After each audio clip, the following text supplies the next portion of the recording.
नमस्कार दोस्तों, स्वागत है आप दोस्तों। आज की इस वीडियो में हम बात करने वाले भारत के पड़ोसी देश नेपाल के बारे में कि आप यहाँ कब जाए, कैसे जाए, कहाँ रुके, कहाँ घूमे और कुल खर्चों के बारे में।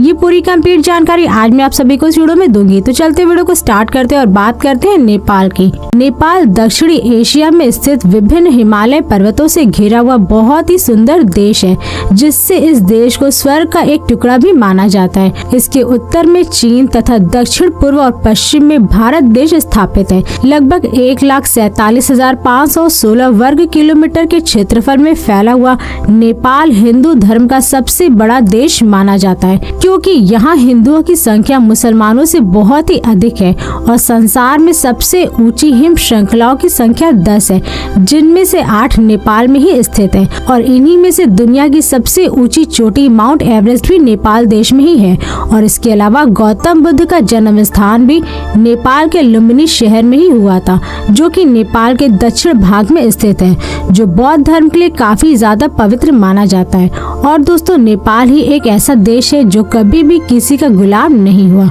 दोस्तों, अब बात करें कि आप नेपाल कब जाए। वैसे तो आप यहाँ पर कभी भी जा सकते हैं, लेकिन नेपाल को घूमने का सबसे सही समय अक्टूबर से फरवरी के बीच का माना जाता है, क्योंकि इन महीनों के अंतर्गत नेपाल में कई सारे त्योहार होते हैं। इसके साथ ही यहाँ के पर्यटन स्थलों को भी घूमने में कोई परेशानी नहीं होती, जिससे पर्यटक यहाँ इन्हीं महीनों के अंतर्गत नेपाल आना पसंद करते हैं। दोस्तों, अब बात करें कि आप नेपाल कैसे पहुँचे। वैसे तो आप यहाँ पे बाई ट्रेन, बाई प्लेन और बाई बस बड़े ही आराम से पहुँच सकते हैं। दोस्तों, यदि आप ट्रेन से जा रहे तो नेपाल पहुँचने के 2 रास्ते हैं। पहला रक्सौल, जो कि बिहार में है, और दूसरा गोरखपुर। तो दोस्तों, अगर आप रक्सौल जंक्शन होते हुए नेपाल पहुँचना चाहते तो आपको दिल्ली से डायरेक्ट रक्सौल के लिए ट्रेन की सुविधा मिल जाएगी। और इस ट्रेन का जो किराया होता है, स्लीपर का 450 रुपए, AC 3 टायर का 1225 रुपए, AC 2 टायर का 1775 रुपए और फर्स्ट क्लास AC का 3020 रुपए पर पर्सन लगता है। और रक्सौल से नेपाल की दूरी लगभग 1.5 किलोमीटर है, लेकिन आपको वीरगंज जाना पड़ेगा, जिसकी दूरी रक्सौल से लगभग 8 किलोमीटर है। और यहाँ पहुँचने के लिए आपको ऑटो, टैक्सी की सुविधा आसानी से मिल जाएगी, जिसका चार्ज 50 से 60 रुपए होता है। और दोस्तों, वीरगंज वह जगह है जो कि नेपाल में स्थित है और यहाँ से आपको काठमांडू जाने के लिए AC और नॉन AC दोनों टाइप की बसें मिल जाएंगी, जिनका चार्ज नॉन AC का 700 रुपए से 800 रुपए और AC का 1000 से 1200 रुपए तक होता है। और नेपाल से काठमांडू की दूरी 137 किलोमीटर है, जिसकी दूरी को तय करने में आपको कम से कम 8 से 10 घंटे का समय लग सकता है। इसके अलावा आप यहाँ से काठमांडू के लिए टैक्सी व टाटा सुमो की सुविधा ले सकते हैं, जिसका चार्ज 500 रुपए से 800 रुपए तक होता है और ये टैक्सी आपको 5 से 7 घंटे में काठमांडू पहुंचा देगी। और दोस्तों, यदि आप गोरखपुर होते हुए नेपाल जाना चाहते तो आपको सबसे पहले दिल्ली से या अन्य शहरों से ट्रेन के जरिए गोरखपुर जंक्शन पहुंचना पड़ेगा। फिर यहाँ से आपको सोनौली बॉर्डर पहुंचना है, लेकिन उसके पहले आपको नौतनवा रेलवे स्टेशन पहुंचना होगा, जहाँ से सोनौली की दूरी लगभग 8 किलोमीटर है। और गोरखपुर से ट्रेन का किराया स्लीपर का 380 रुपए, AC 3 टायर का 1040 रुपए, AC 2 टायर का 1500 रुपए और फर्स्ट क्लास AC का 2600 रुपए लगता है। और फिर नौतनवा रेलवे स्टेशन से आप टैक्सी व ऑटो लेकर के 50 रुपए में सोनौली पहुंच जाएंगे। और यहाँ से काठमांडू की दूरी लगभग 270 किलोमीटर है, मगर आपको काठमांडू पहुँचने के लिए सोनौली से भैरवा आना पड़ेगा, जिसकी दूरी मात्र 3 किलोमीटर है, क्योंकि यहाँ से आपको काठमांडू जाने के लिए बस और टैक्सी की सुविधा मिल जाएगी, जिसका चार्ज 800 रुपए से 1000 रुपए तक होता है। और दोस्तों, यदि आप नेपाल जाने के लिए फ्लाइट की सुविधा लेना चाहते तो आपको दिल्ली में स्थित इंदिरा गांधी इंटरनेशनल एयरपोर्ट से काठमांडू के लिए डायरेक्ट फ्लाइट की सुविधा मिल जाएगी, जिसका चार्ज लगभग 6000 से 7000 रुपए होता है। वहीं अगर आप दिल्ली से अटेंडम में फ्लाइट की टिकट लेते हैं तो आपको कम से कम 10 से 12,000 रुपए तक देने पड़ सकते हैं। इसके अलावा आप बड़े बड़े शहरों से भी काठमांडू के लिए फ्लाइट की सुविधा ले सकते हैं। और यदि आप बस से नेपाल जाना चाहते हैं तो दिल्ली से आपको DTC यानी कि doctor Ambedkar stadium bus terminal बसें चलती हैं, जो कि दिल्ली से काठमांडू जाने में लगभग 30 घंटे का समय लेती हैं। और इस बस का किराया लगभग लगभग 2300 से 2500 रुपए के आसपास होता है और यह एकमात्र सेटिंग बस है जिसमें स्लीपर की सुविधा नहीं होती और इस बस की बुकिंग आप ऑनलाइन www.dtcbooking.com से कर सकते हैं और भारत के अन्य शहरों से भी काठमांडू के लिए बसें चलती हैं जिनका किराया अलग अलग शहरों के अंतर्गत निर्धारित होता है। और यदि आप नेपाल अपनी बाइक या निजी कार से जा रहे हैं तो यहाँ आपको परमिट पास बनवाना होगा जिसका चार्ज बाइक का 100 से 120 रुपए और कार का प्रतिदिन 400 रुपए होता है। इसलिए अगर आप नेपाल में घूमना चाहते हैं तो आपको परमिट पास कम से कम 10 दिन का अपनी बाइक और कार का जरूर बनवाएं, क्योंकि अगर आप निर्धारित समय पर नेपाल को घूम करके वापस नहीं आते तो आपको उसका 2000 से 2200 रुपए तक चालान भी भरना पड़ सकता है। और यह परमिट बनवाने में Aadhaar card, voter ID, passport size photo, driving licence आदि जैसे डॉक्यूमेंट्स की जरूरत होती है और इस परमिट को भंसार परमिट के नाम से भी जाना जाता है। और दोस्तों, नेपाल में पहुंचने के बाद आपका मोबाइल नेटवर्क काम करना बंद कर देगा, इसलिए आपको यहाँ पर 200 रुपए में नए सिम कार्ड मिल जाएंगे जिनका रिचार्ज आप अपने डाटा अनुसार करवा सकते हैं। और दोस्तों, नेपाल में 10, 20, 50 और 100 के नोट आसानी से चल जाते हैं, लेकिन 500 का नोट और 2000 का नोट नहीं चलते। इसलिए अगर आप मनी का प्रॉब्लम समझते हैं तो आप अपने नजदीकी किसी मनी एक्सचेंजर में जाकर के रुपए बदलवा सकते हैं, जहां पर आपको नेपाली रुपए मिल जाएंगे। और यहाँ इंडिया का वीजा ग्लोबल कार्ड चलता है और अगर आप यहाँ ATM से पैसा निकालते हैं तो उसका चार्ज भी आपके अकाउंट से कट जाता है। और नेपाल में हमारे भारत का रुपया 1.6 गुना बड़ा है। जैसे कि अगर हम वहाँ पे 100 रुपए का नोट देंगे तो नेपाल में हमें 160 रुपए मिलेंगे। दोस्तों, अब बात करें कि आप नेपाल में कहाँ स्टे करें। वैसे तो यहाँ आपको काठमांडू में बहुत सारे होटल गेस्ट हाउस मिल जाएंगे जिन्हें आप 2000 से 5000 रुपए तक बुक कर सकते हैं और यहाँ पर स्टे कर सकते हैं। इसके अलावा आप काठमांडू में पशुपति धर्मशाला में भी स्टे कर सकते हैं जिनका चार्ज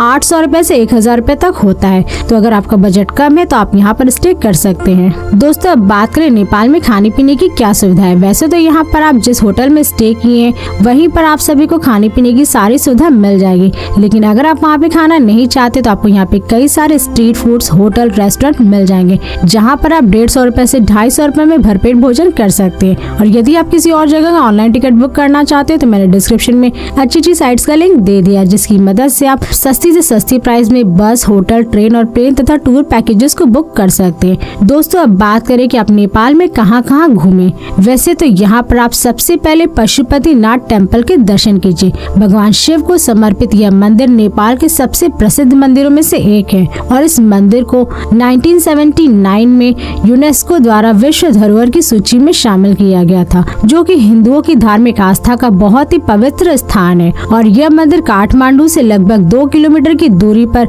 बागमती नदी के किनारे पर स्थित विशाल भूभाग में फैला हुआ है, जहां पर्यटक भारी संख्या में इस मंदिर के दर्शन करने आते हैं। और यह मंदिर सुबह 4 बजे से लेकर के रात के 9 बजे तक खुला रहता है। इसके साथ ही आप नेपाल में काठमांडू शहर भी घूम सकते हैं। लगभग 1400 मीटर की ऊंचाई पर स्थित काठमांडू नेपाल की राजधानी है और यह शहर आध्यात्मिकता के साथ साथ शांति वाला स्थान है, जहां आपको अद्भुत प्राकृतिक सुंदरता के साथ कई प्राचीन मंदिर और मठ देखने को मिल जाएंगे, जिसके कारण ये शहर पर्यटकों को रोमांच से भर देता है।